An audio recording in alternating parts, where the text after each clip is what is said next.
भीमराव अम्बेडकर की प्रतिमा पर बहुत सारे संगठन और बहुत सारे अम्बेडकर प्रेमी आज माल्यार्पण करने के लिए आए हैं और बाबा साहब के योगदान है जो आज इस समाज को इतना आगे ले जाने में, जिस तरह से उन्होंने संविधान बनाया है और ये पूरा देश आगे जा रहा है, उसके विषय में मैं बात करने का प्रयास करूंगा।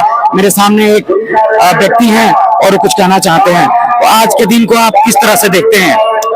सबसे पहले धन्यवाद आपको। मैं परिचय देना चाहता हूं कि मेरा नाम श्रीराम रवि और मैं भारत मुक्ति मोर्चा के एक्सिक्यूटिव भारतीय बेरोजगार मोर्चा का मैं प्रदेश महासचिव हूं। और आज डॉक्टर बाबा साहब के 133वें जयंती समारोह पर भारत के सभी बहुजन मूल निवासियों को मेरे तरफ से हार्दिक बधाइयां और ज्योतिराव फुले और बाबा साहब और सम्राट अशोक की और जितने भी बहुजन समाज के महापुरुष हैं उनको कोटि कोटि नमन है मेरी तरफ से। आज जिस बाबा साहब की विरासत द्वारा आज जो इस बहुजन समाज को जो संदेश दिया गया है कि बाबा साहब बोले थे कि जब तक से संविधान जीवित रहेगा तब तक से मैं जीवित समझ लेना जीवित हूँ और हमारे दिए हुए जो भी कानून है उसको बचा के रखना है और अपने में भाईचारे के जो है कायम रखना है और शिक्षित बनाना है, संगठित रहना है और संघर्ष करना है। तो हम सब को बाबा साहब के द्वारा यही हमारी जो कामना है कि हम सब मिलजुल करके जितनी भी चाहे लाखों की संख्या में हमारे संगठन बाबा साहब के नाम पर क्यों ना हो, लेकिन हम सब उस महापुरुष के विचारधारा पर चलकर और जितने भी दुश्मनों द्वारा शासक जातियों द्वारा यहाँ षड्यंत्र हो रहा है उसको हम लोग बचाने की अथक प्रयास करेंगे और हम सब अपने महापुरुषों के मिशन को आगे बढ़ाते हुए इस साल की बात है हर साल और जितनी भी संघर्ष है उसको हम लेकर के चलेंगे। हमारे राष्ट्रीय अध्यक्ष वामन मेश्राम साहब के नेतृत्व में ईवीएम पर बहुत बड़ी आंदोलन चल रही है। कल हमारा ज्ञापन देना है चुनाव आयोग को डीएम साहब के माध्यम से, तो हम लोग पूरे भारत के सभी जिला मुख्यालय पर ईवीएम के लिए हम लोग ज्ञापन देंगे और ईवीएम हटना चाहिए ताकि दुश्मनों का जान ईवीएम में है। अम्बेडकर जयंती के शुभ अवसर पे आपकी क्या राय, क्या कहना चाह रहे हैं, क्या संदेश है आपका? सबसे पहले बाबा साहब डॉक्टर भीमराव अम्बेडकर के 133वीं जयंती समारोह के अवसर पर बाबा साहब के चरण कमलों में श्रद्धा सुमन अर्पित करते हुए मैं सत नमन करता हूँ। नाम बता दीजिए। मेरा नाम जनार्दन रविदास। मैं यही पूरे देशवासियों को संदेश देना चाहूंगा कि बाबा साहब डॉक्टर भीमराव अम्बेडकर ने जो संवैधानिक अधिकार दिया है उसको पढ़ना होगा, समझना होगा और बाबा साहब के दिए अधिकार को लेकर के हम लोग कर्मचारी पदाधिकारी आईएएस आईपीएस बन जाते हैं, परंतु बाबा साहब के संस्कार को नहीं लेते हैं। बाबा साहब के संस्कार को लेना होगा। जो बाबा साहब डॉक्टर भीमराव अम्बेडकर ने शिक्षा को बताया कि शिक्षा वो शेरनी का दूध है जो आसानी से नहीं मिलता है, बड़ी कठिन परिश्रम से शिक्षा को ग्रहण करना पड़ता है। जो शेरनी का दूध पी लेता है वही शेर कहलाता है, कभी कायर नहीं होता है।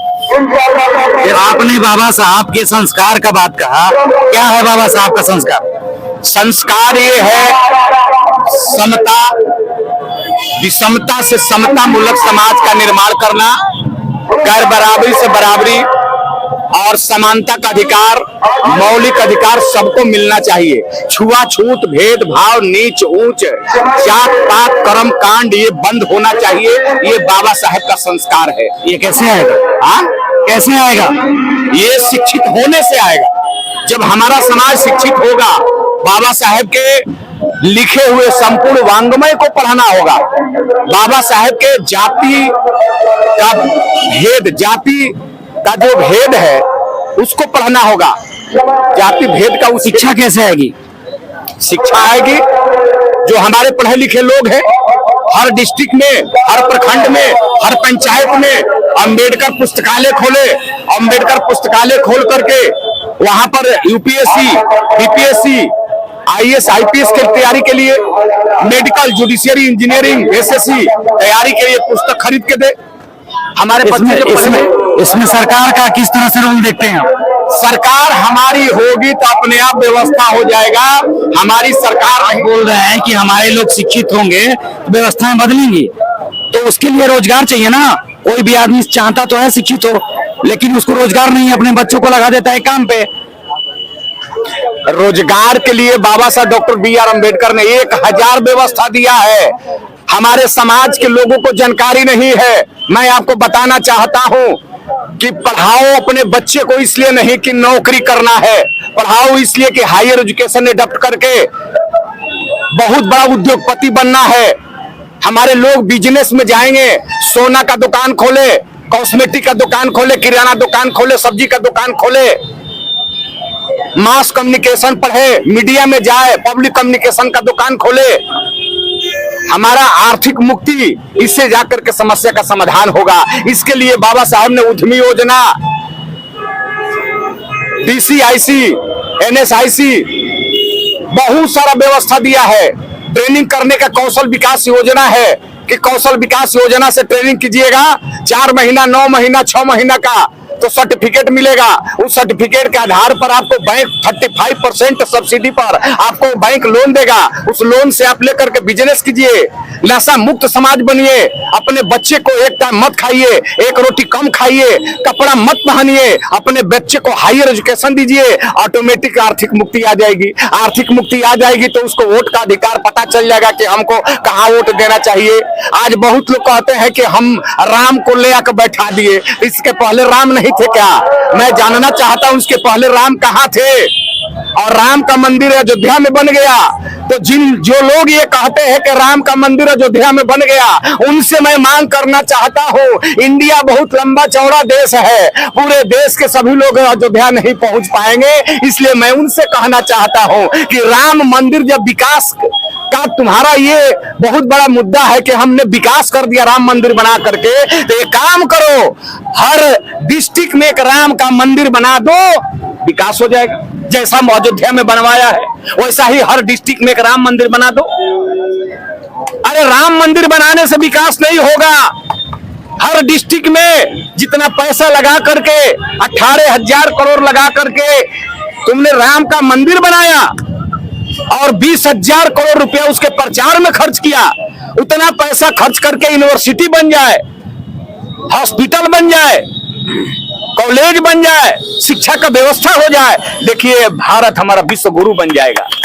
प्रधानमंत्री के आर्थिक सलाहकार कमेटी के एक मेंबर हैं विवेक देवेराव, उन्होंने एक आर्टिकल लिखा था कि इस संविधान को बदलने की जरूरत है। तो इस विषय में अगर मान लीजिए जब आपकी सरकार नहीं रहेगी, कह रहे हैं कि हमको 400 सीट दे दीजिए, हम इस देश के संविधान को बदल देंगे, तो इस देश के संविधान को बदल के वो क्या करना चाहते हैं, उस पर आपकी क्या राय है?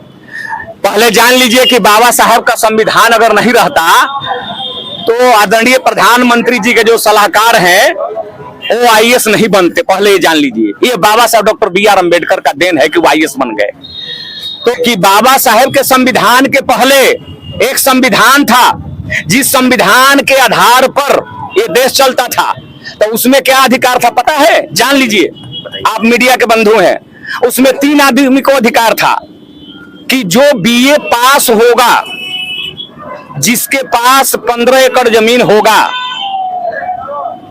और जो सरकार को टैक्स देता होगा, उन्हीं लोगों को मूलभूत सुविधा दी जाएगी और उन्हीं लोगों को वोट देने का अधिकार होगा। आप बताइए कि इस देश में कितने ब्राह्मण उस समय 1950 के पहले कितने ब्राह्मण बीए पास थे? जरा हमको बता दीजिए।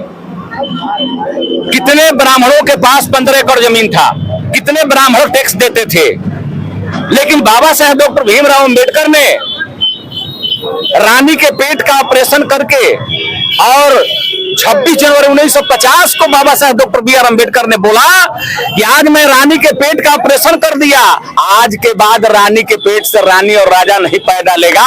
अब बैलेट बॉक्स में और बैलेट बॉक्स से, बैलेट पेपर से मेहतरानी भी रानी बन करके विधानसभा और लोकसभा में बैठेगी, जिसका जीता जागता उदाहरण भागीरथी देवी है। बेतिया रामनगर का 8वीं बार भाजपा से आज विधायक बनी है।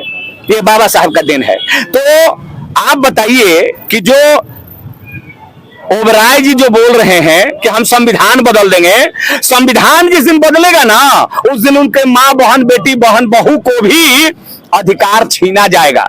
उनको नहीं पता है कि सनातन धर्म के, हिंदू धर्म के मनुस्मृति में लिखा है, स्त्री शूद्रो विद्यानाधियताम। स्त्री माने सर्वजन समाज की महिलाओं को स्त्री शूद्रो विद्यानाधियताम, स्त्री और शूद्र को विद्या ग्रहण करने का अधिकार नहीं है।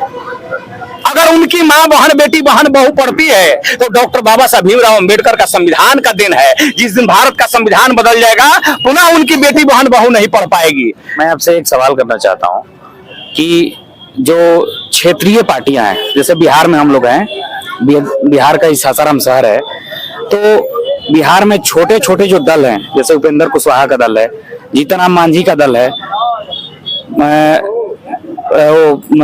चिराग पासवान का दल है, ये सभी पार्टियां, छोटी छोटी क्षेत्रीय पार्टियां बीजेपी के साथ अलायंस में हैं। और जब भी संविधान बदलने वाला बात होता है बीजेपी की तरफ से, तो ये लोग कभी भी संविधान के पक्ष में खड़ा नहीं होते हैं। और ये मैं ये बात इसलिए कह पा रहा हूं क्योंकि ये भी बाबा साहेब भीमराव अम्बेडकर को अपना आइडल मानते हैं। तो इस विषय में आपकी क्या राय है? ये सारे लोग ब्राह्मणवादी व्यवस्था के पोषक हैं। अंबेडकर मिशन के, अंबेडकर साहब के अनुयायी नहीं है। ये रंगा सियार होता है ना, रंगा सियार, वही रंगा सियार है। इन लोगों को पता नहीं है कि अंबेडकर मिशन क्या है। ये लोग अपने रोजी रोटी और पेट भरने के लिए, इन लोगों को कैसे पता चलेगा कि अंबेडकर मिशन क्या है? मैंने कहा ना पहले, क्योंकि एक मेरी बात समझ लीजिए, इनको तो वोट देते हैं इन्हीं कास्ट के लोग, जैसे जीतन राम मांझी हैं। उनको अगर बीजेपी अपने पक्ष में रखी है तो उसको यह लालच है कि मुसहर समाज का जो वोट है वो मुझे मिलेगा, और लोग दिलाते भी हैं, ट्रांसफर भी कराते हैं। तो कैसे उनको पता चलेगा जब लोग सवाल ही उनसे नहीं पूछेंगे? तो आपका ये काम तो आपका है, ये तो काम है। देखिए, 4 स्तंभ है ना, न्यायपालिका, विधायपालिका, कार्यपालिका और सबसे बड़ा पालिका है मीडिया पालिका। तो ये आपका काम है। आप उनसे पूछिए, जीतन राम मांझी जी से, चिराग पासवान जी से, उपेंद्र कुशवाहा जी से, ओम प्रकाश राजभर जी से, जो छोटी छोटी पार्टियां बना करके और हमारे समाज को दल के दलदल में फंसा रहे, उनसे आपकी जिम्मेवारी बनती है कि आप उनसे सवाल कीजिए कि बाबा साहब के अधूरे सपने को कैसे पूरा कीजिएगा। रोज असंगठित होइएगा, रोज असंगठित होइएगा, तो बाबा साहब संगठित करने की बात कहे तो कैसे पूरा होगा? आप उनसे सवाल कीजिए।